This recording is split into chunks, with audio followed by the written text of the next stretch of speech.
This is all about the partnerships and the diplomatic relationships that the Gulf and the EU look to develop. I think at the start of the year, and perhaps Mr. Di Maio can comment on this too, the EU is really reaching out to partners that they believe are important, and the Gulf is one of them. So perhaps, His Excellency, a question for you to begin with. When you look at the European Union, what do you see, and in terms of this partnership and this bilateral relationship, what do you hope to see in 2026? Thank you. Thank you for having me in this very important panel that talks about a very important partnership. It's the oldest partnership that the GCC ever held with any group, bulk of countries, or a country. We started this relationship in 1988 when we signed our cooperation agreement or cooperation partnership. 2026 should be a result-oriented year. It should really be the icing on the cake for all these years of work. You agree with me? Absolutely. Thank you very much. We've met so many times, we've discussed so many issues, there are so many potential on the ground that we need to grab. And I have to be honest with you, I compare our partnership with China with the EU. It's newer, it is basically recent, yet there are so many targeted issues that we checked. At the same time, with the EU, as much as we are very happy with our status quo, but we also see the potential of even moving forward with so many issues, energy, and visa liberation, and many issues, really, we have digitalization, so much to be grabbed in 2026. We're hoping that important meetings occur in 2026 at a very high level. We also need to pave the way for these meetings to happen. So potential is the description. If you ask me, how do you define GCC-EU relationship in one word, I would say potential. Well, thank you so much for that. And perhaps now moving on to Mr. Di Maio, your job is now to create relations in the Gulf and to foster them. I think the message so far from the GCC has been 2026 has to be the year of action. What is the message that the EU wants to convey to the region? First of all, I have to say that it's true that the European Union and the GCC, they have an association agreement since 1988. When I was 2, but honestly, until 3 years ago, nothing relevant happened. Then, thanks to His Excellency Jasem Budaiwi, thanks to the leaders of the GCC, the leaders of the member states in Europe and the European Commission, something started to move. And I have to say that during the last 2 years, we implemented this infrastructure for paving the way for concrete deliverables, because we even didn't have a summit of our leaders, even didn't have a structured security dialogue, even didn't have a Chamber of Commerce of European Union in the Gulf. We even didn't have any kind of dialogue. Even the foreign ministers meeting was not annual, now is annual. So, first of all, we had to build the foundations because we had not serious, solid foundations. I agree. Now is the time to deliver on many issues, but we have to consider the different layers.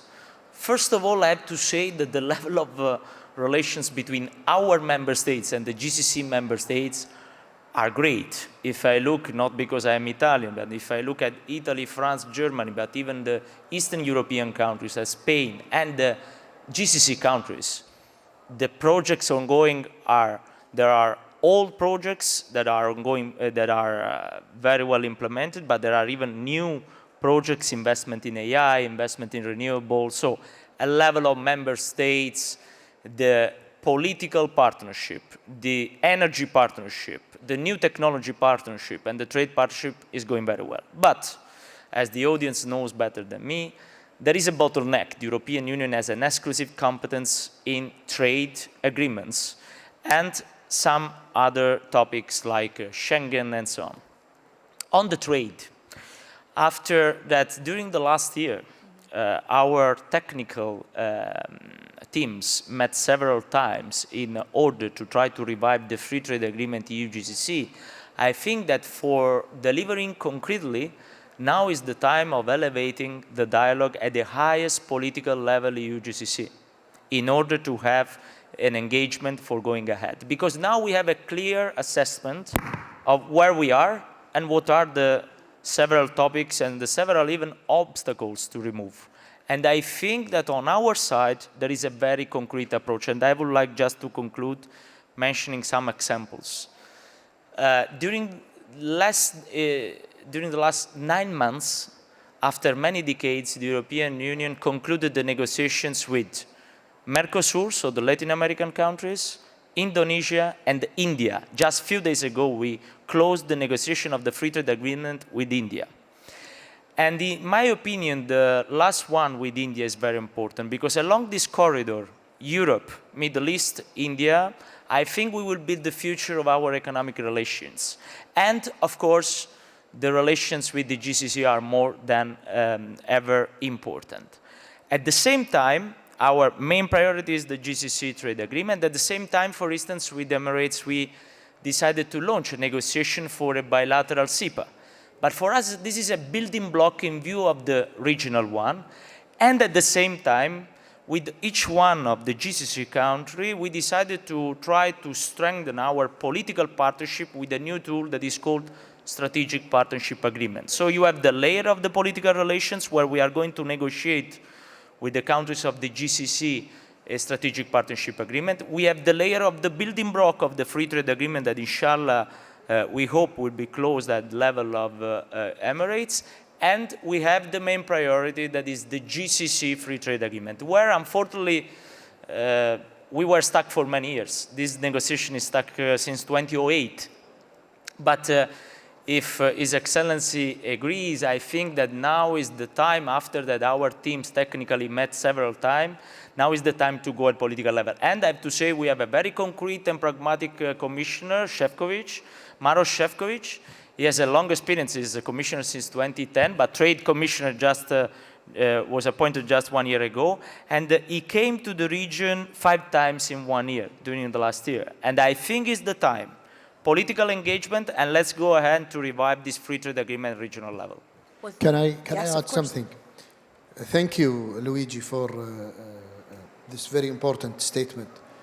The amount of trade between the 6 GCC countries and the EU in 2024 was 197 billion US dollars, which accounts for 12% of our total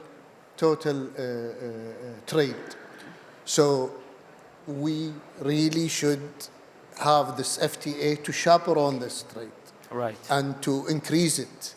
The 197 could be 300 in 3-4 years if we waive the tariffs, if we facilitate all sorts of services, if we protect our products with this FTA. So it is truly essential, it is needed, and it's required, and it's historic. We stopped the negotiation in 2008. Right. So it's not something new. We're familiar with each other somehow. But the GCC countries in 2008 are not the same GCC countries in 25. Even or the Europeans. 26. Even the European. The world has changed. New AI is involved now, digitalization, all sort of new issues is introduced. So a new revised FTA between the GCC and the EU is essential and needs to be done as soon as possible. And in a way, what we're seeing is a scene that is unusual because you have 2 sides which are both saying we want to get this deal done. Let's close this deal and let's trade and do more business with each other. Both of you have also said 2026 has to be the year of action, and the European Union has started the year with 2 major deals. So my question is, when we come back next year, will this be now on the table and signed? What can prevent that, and how do you hope you turn that into a reality? May I answer that if depends only on me and Jasem, absolutely we come back with a deal. But of course, the situation is more complex, and may I say something? Let's be honest. During the last year or 2 years, the world has changed. There is on the trade side, and not only on the trade side, a turmoil. And of course, now the need of dealing, I don't want to say bilaterally, but region to region in terms of trade, it's more important than a few years ago. In particular, as Europe, we are experiencing an era where the globalization is not there like 10 years ago.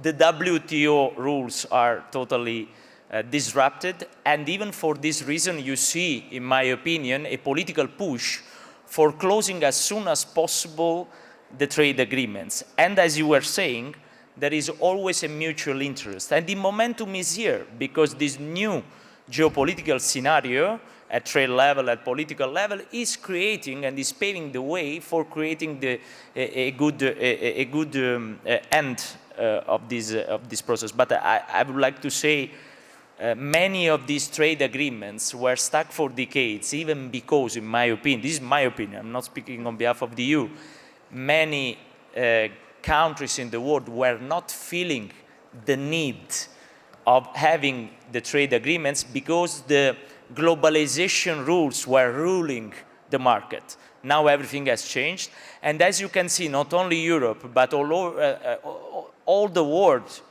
is not immune.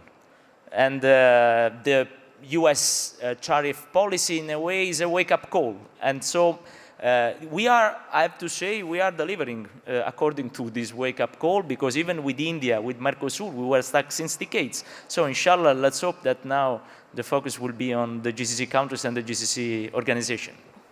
Well, I hope we Luigi and I, next year, sit next to you and tell you which chapter we have discussed and which chapter we have finished and where are we stuck. But it is truly unpredictable. The main purpose, as I said before, of the FTA is to chaperone this relationship, not to regulate it, not to teach lessons, not to force values or measures or action from one side to another side. It is business to business, trade to trade. This is very important to comprehend. We, with some countries, with X and Y countries as GCC, from the first year, we've finished 80–90% of the FTA, and we're about to finish with them very, very soon. Maybe this year we can finish.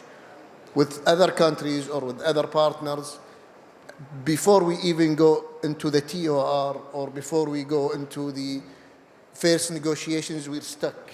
We're stuck because there are certain, I'm being very honest, and Luigi knows exactly what I mean. There are things and issues that we don't think they are related to trade that are forced into the agreement. And this is where we truly get stuck. It's not the trade issue. It's not the 1 + 1 = 2 that keeps us or holds us back.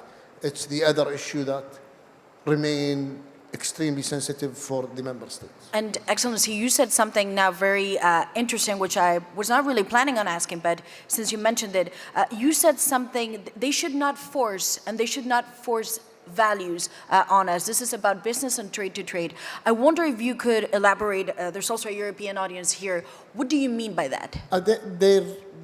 You mean, what I mean is when we discuss trade, we would like to discuss trade and to introduce other issues and to put them on the table and say this equals this doesn't really open our appetite, nor does it encourage us to move forward in this FTA.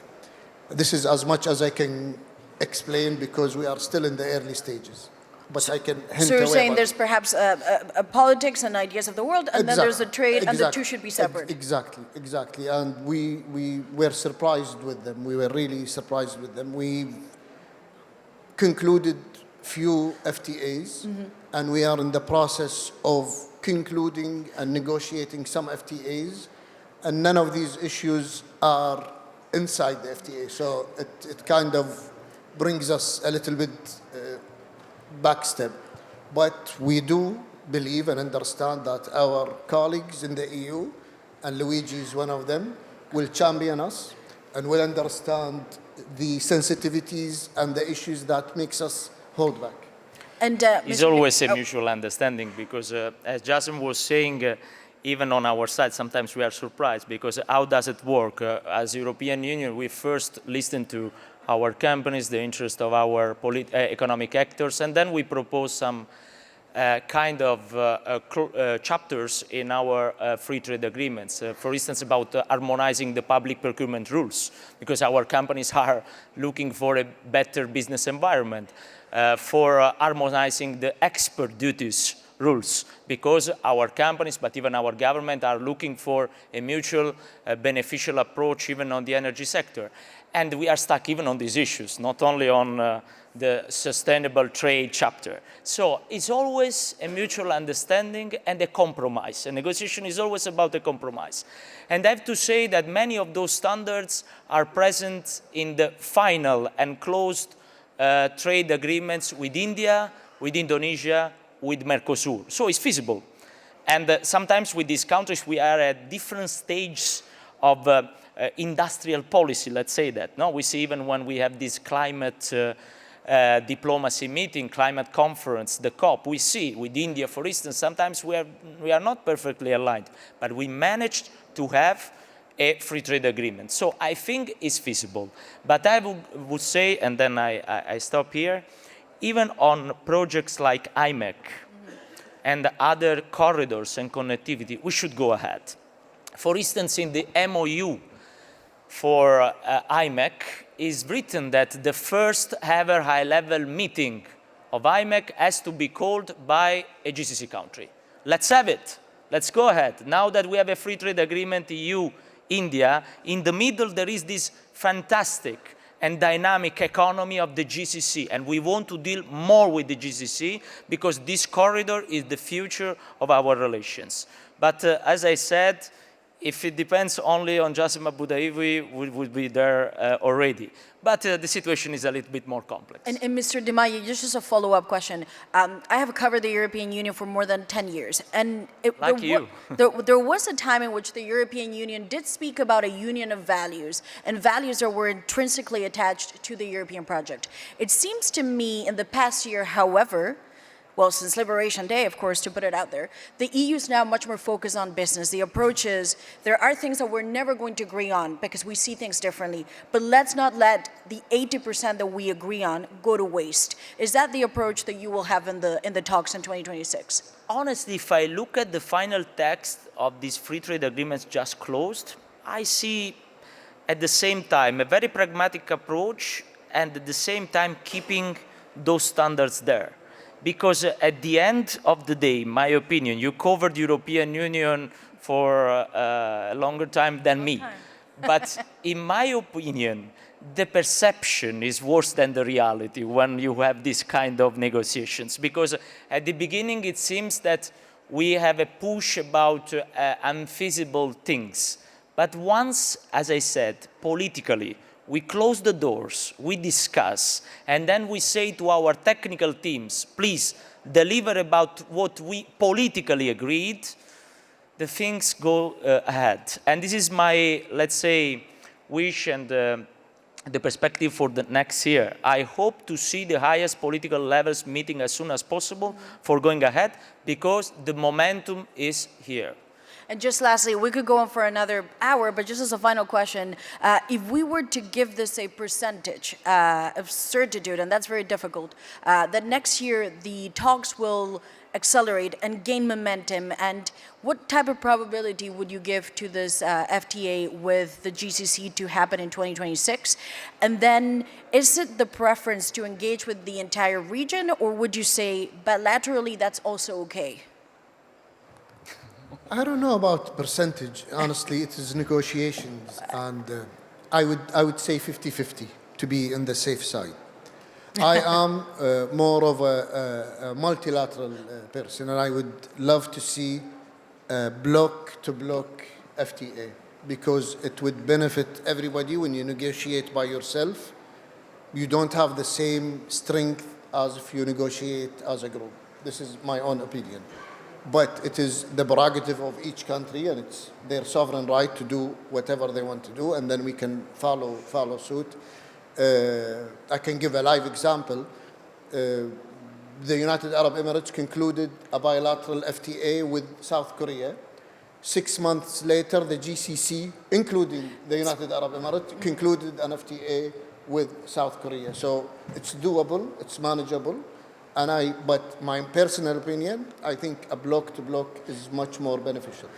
Thank you. For answering your question, as I said at the beginning, even when we have a bilateral track, like the only one ongoing is EU-UAE, is a building block. We look at that as a building block for the regional one. Even because I fully agree, region to region, we work less in negotiating and we get more.